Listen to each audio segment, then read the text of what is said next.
Hey, y'all, this is Demia Avery of the Demia Avery Show. So, we got to talk about this Chris Brown arrest as well as Dawn Richard of Danity Kane and Dirty Money. She may be on the stand today. Come on in. Let's talk about it. This is the Demia Avery Show, hosted by Demia Avery, where some of your favorite entertainers, celebs, and entrepreneurs come to highlight all of their many talents.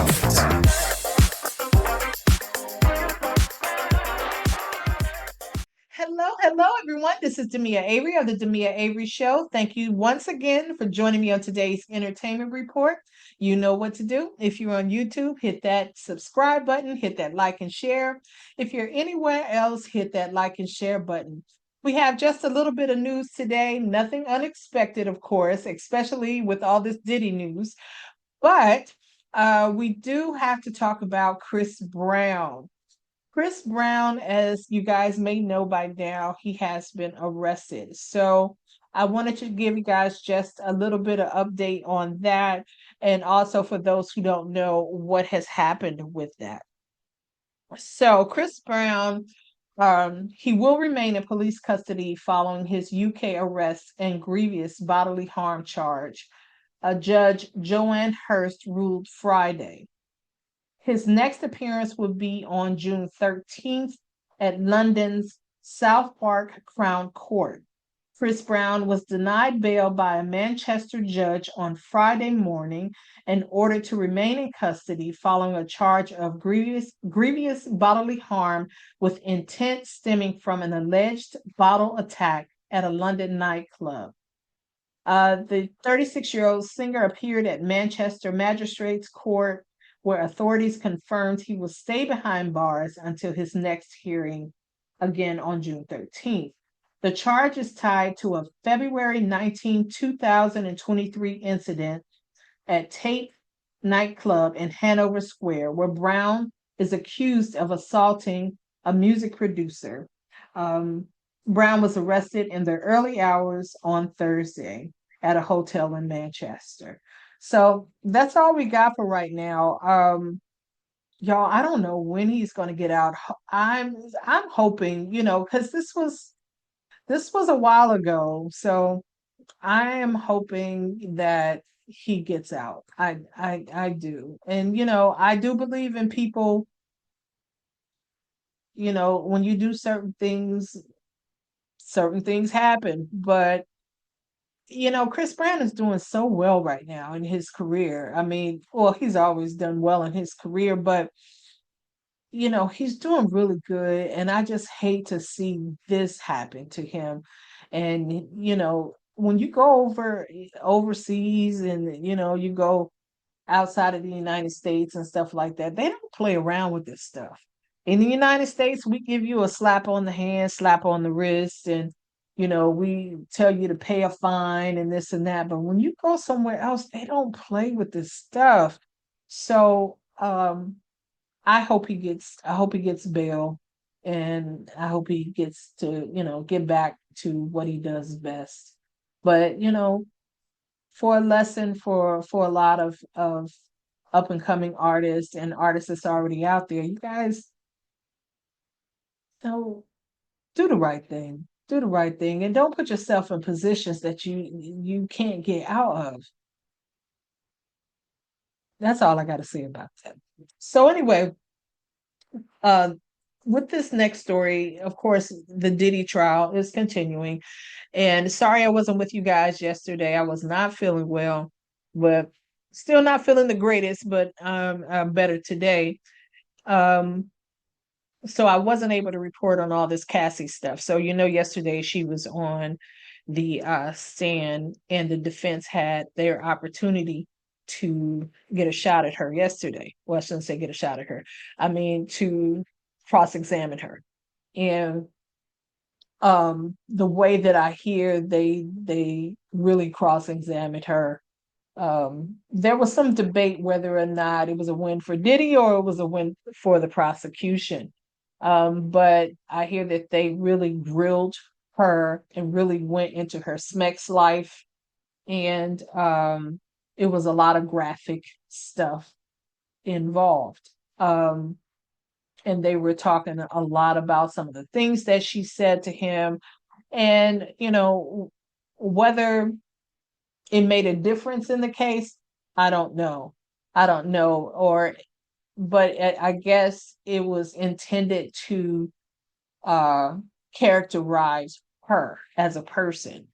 So I'm not going to say whether I agreed with a lot of people or disagree with a lot of people on characterizing Cassie as uh, the person they were making her out to be. But I'm just going to let the courts decide, how that's going to affect the case. But it is what it is. But um, I hear that the judge got really upset because the defense wanted to continue to keep Cassie on the stand, not just for they were supposed to finish, I believe, either yesterday or today, but they were wanting to keep her going throughout next week. And the judge was like, "No, you said you were going to wrap this up." And so the judge was really agitated by the defense, really annoyed by them. So I believe the judge was like, "No, you're going to wrap this up today. Sum it up."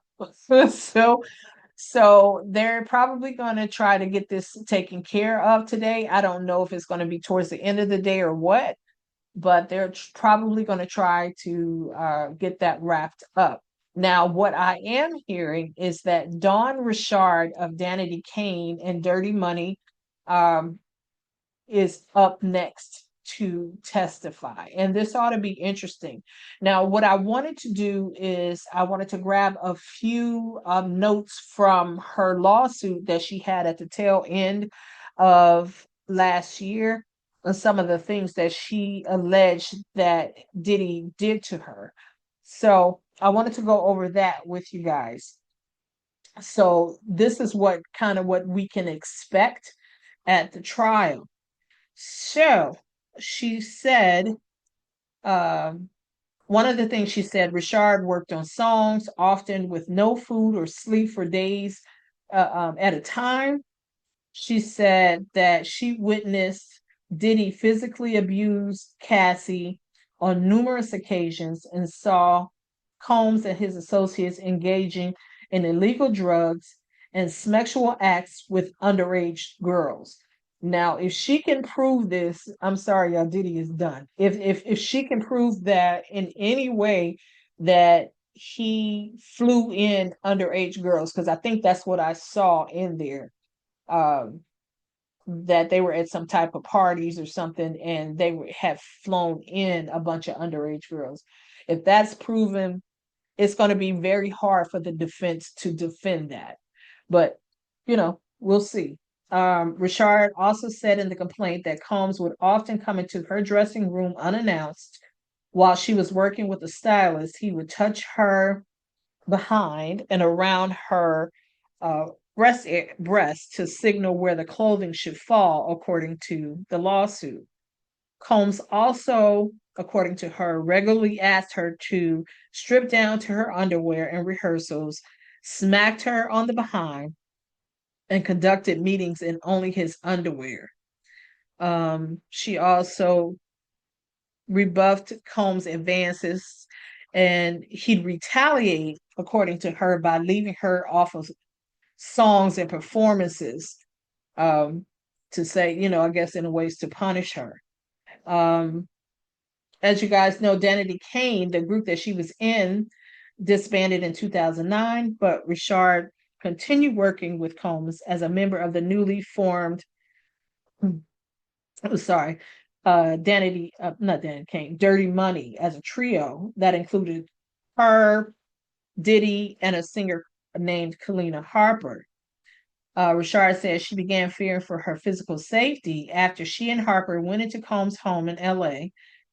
Combs came into the kitchen and began berating Cassie for not cooking his eggs correctly, proceeding to throw a pan at her and dragging her upstairs. Um, the next day, Combs allegedly brought Richard and Harper flowers and said what they had witnessed was just a lover's argument where no one was hurt. And if she said anything, there would be consequences. So I guess there was a threat there. And on another occasion, Rashard alleges Combs pulled Ventura out of a van by her neck and pinned her to the ground, punched her in the face in the bathroom of a party, and punched her in the stomach at a dinner in front of several high profile celebrities.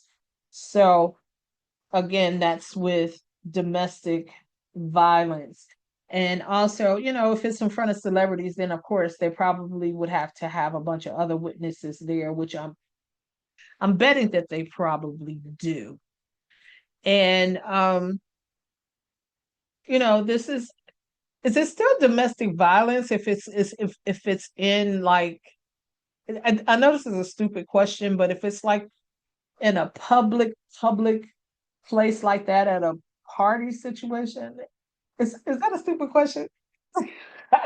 Probably, but it just seems like where do you cross the line? You just do it out in public, not just in a private situation. It's all out in public where nobody cares.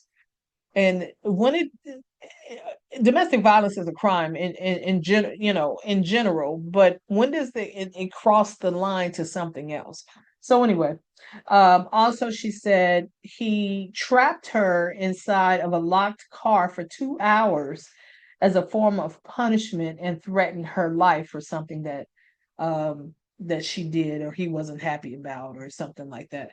So she has a bunch of stuff she has a bunch of stuff that she's alleging that Diddy did. So we're gonna see how she mentions that in court, you know, and we'll see. Once they cross examine her, we'll see how that goes and stuff like that.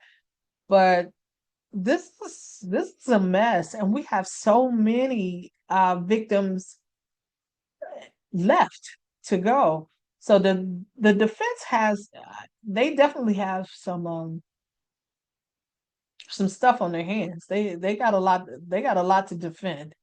But anyways, I'll talk to you guys later. Bye bye.